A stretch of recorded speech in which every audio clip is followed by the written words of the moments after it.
Sure, it's conducted by 200 fighters and a Mossad on the ground. And by the way, the Mossad effectiveness inside of Iran for a number of years is absolutely stunning. They don't talk about what they do, but they've actually hit nuclear sites themselves on the ground in the past. They're quite remarkable. They're probably not going to reveal much about what they're doing here. But the four targets they're after are, one, air defense systems, and it appears a lot of the drones that the Mossad launched inside the country were targeting them.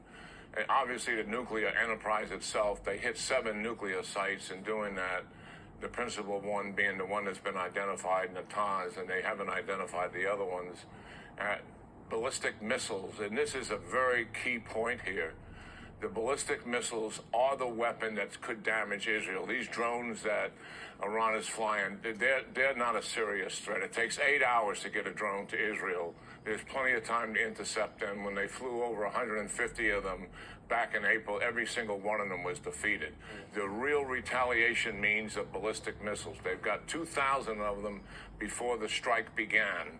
And believe me, the Israelis are very, very concerned about these ballistic missiles. And also, the other target is what you mentioned, is the leadership target itself. General, at Mach speed, it goes into space, it comes down on a target with usually a very high degree of accuracy. And the Iranians fired these at Israel twice before. Once was back in April when it was part of that massive over 300 missile attack and drone attack. And 120 ballistic missiles were fired at Israel, only 4 penetrated their air defense system. However, the next attack that Iran made, they didn't launch drones, they didn't launch any rockets, they launched only ballistic missiles.